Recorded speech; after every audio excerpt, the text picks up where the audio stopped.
প্রভু রামচন্দ্র অবতার হয়েছেন দুষ্টের দমন সৃষ্টির পালনার্থে। হরিবল হরিবল। এই কথা পরশুরাম যখন নয়নে দেখলেন শ্রীরামচন্দ্রকে, আর মনের কথা যখন এই কর্ণেতে শুনলেন, তখন অমনি পরশুরাম অমনি শ্রীরামচন্দ্রকে শ্রীরামচন্দ্রকে নত হইয়া ওরে বারে শরণ দো।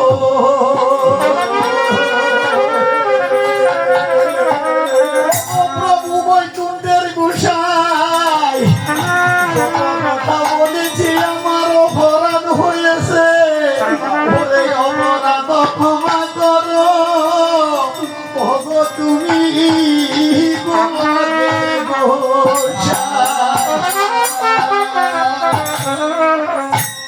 তখন সে তাকে ক্ষমা করে দিলে। আর এদিকে শ্রীরামচন্দ্রের সাথে সীতার বিবাহ তবে হবে, দিন তো ধার্য করিতে হবে। তখন এদিকে জনক রাজা আর এদিকে মুনি ঠাকুর সবাই অযোধ্যায় গিয়ে তখন উপনীত হলেন। আর অযোধ্যায় গিয়ে তখন কি করলেন, দশরথ রাজার কাছে গিয়ে তখন উপনীত হলেন। আর এদিকে মুনি ঠাকুরকে দেখেন, আর রাজাকে দেখেন দশরথ রাজা আশ্চর্য হয়ে গেলেন। আমার রাজ্যে বিনা নিমন্ত্রণে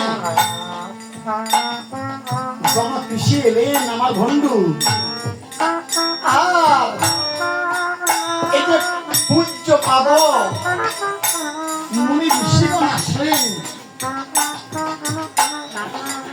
কেন আসলেন?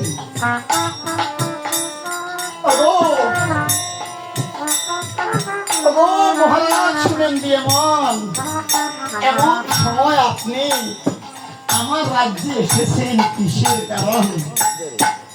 তখন কোন কৃষি বললেন, মহারাজ আমি এসেছি আপনার সন্তানের শুভ বিবাহের জন্য। শুভ বিবাহ? আপনার ছেলে শ্রীরামচন্দ্র, আমি যে হরদনে সত্য মন করেছিলাম যে আমার হরদু ভাঙতে পারবে, তার হাতে আমার লক্ষ্মী সীতাকে আমি অর্পণ করব। আজকে আমার মনের বাসনা পূর্ণ করেছে আপনার এই সুযোগ্য ছেলে শ্রীরামচন্দ্র। তখন অমনি গিয়ে বিহীন অমনি সেইখানে ধার্য করলেন। ধার্য করিয়া কখন তারা চলে গেলেন। আর পর বিহীন এদিকে দশরথ রাজা তার লোকজন নিয়ে এই যে মিথিলায় গিয়ে তখন উপনীত হলেন। আর সেইখানে শ্রীরামচন্দ্রের সাথে সীতার শুভ বিবাহ গঠন করলেন। তখন শুভ বিবাহ হলো। যখন কিছুদিন গেল, একদিন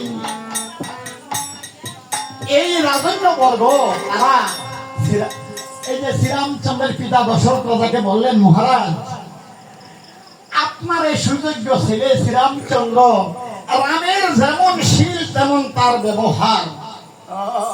আমরা শিলকে অনেক সময় বলি এই যে চুলকাতে শিল, না তাই না, শিলটা হলো সম্মানীয় ব্যক্তি। রামের যেমন শীল তেমন তার ব্যবহার, যার কাছে ধৈর্য সহ্য গুণ আছে সে হলো শীল, আর যে চুল কাটে সে হলো নাপি। কিন্তু শীল হলো যার মধ্যে ধৈর্য সহ্য জ্ঞান আছে, যে গভীর জ্ঞানী, যার উপরে কোনো জ্ঞানী নাই, তাকে বলা হয় শীল। রামের যেমন শীল তেমন তার ব্যবহার। আপনার এই শ্রীরামচন্দ্রকে রাজ্যভার দিয়ে আপনি সুখে নিশ্চিন্তে থাকতে পারেন। তখন শ্রীরামচন্দ্রের কথা শুনে দশরথ রাজা এই বাক্য মাথা কেটে নিলেন। আর এদিকে রাজ্যের মধ্যে রামজয় রামজয় বলে হায় অমনি আনন্দ করিতে লাগলেন।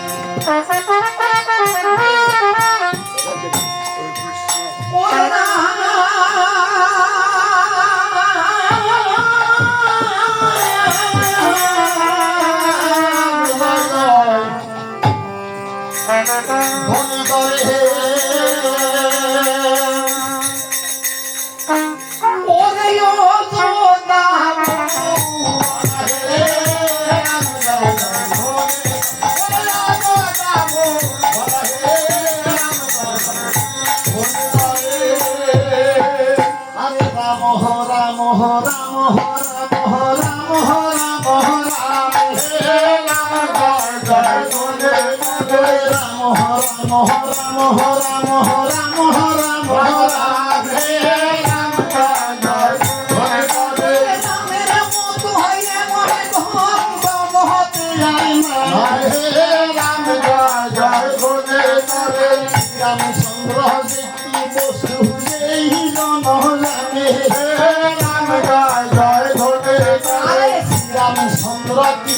বস্তু সেই জন জানে রাম জয় জয় ধনে সেই জন মহাজন কি করতে পারে রাম জয় জয় ধনে সেই জন মহাজন কি করতে পারে রাম জয় জয় ধনে রাজ্যের মধ্যে রাম রাজা হবে রাম জয় জয় ধনে রাজ্যের মধ্যে আনন্দ উৎসব চলিতে লাগিল রাম জয় জয় ধনে রাজ্যের মধ্যে আনন্দ উৎসব চলিতে লাগিল রাম জয় জয় ধনে শ্রীরামচন্দ্র রাজা হবে অযোধ্যান ঘরে রাম জয় জয় ধনে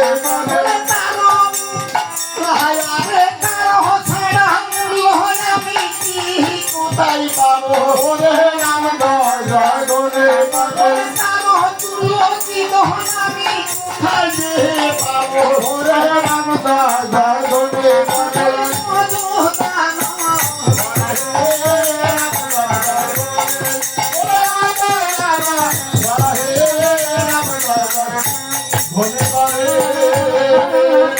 শ্রীরামচন্দ্র রাজা হবে অযোধ্যা নগরে।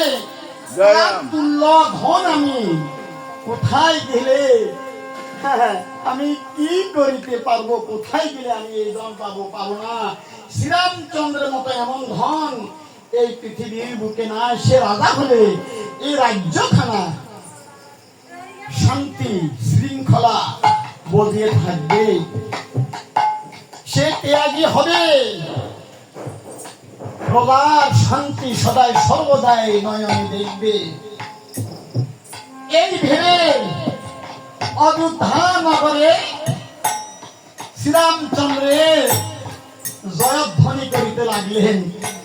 আর এইদিকে জয়ধ্বনি শুনিয়া ওই কুজি বেটি, কুজি ছিলেন হ্যাঁ মন্থরা কুজি, মন্থরা কুজি হ্যাঁ কুজি তাকে কই হ্যাঁ তাকে বলা হয় কুজি। সেই মন্থরা কুজি কি করলেন এই যে লাঠি ভার দিয়ে এই কথা শুনে রাগান্বিত হয়ে তখন কৈকেয়ীর কাছে গিয়ে উপনীত হলেন। কি গো শুনেছিস? আরে বল কি শুনবো? আরে রাম রাজা হবে শুনেছিস?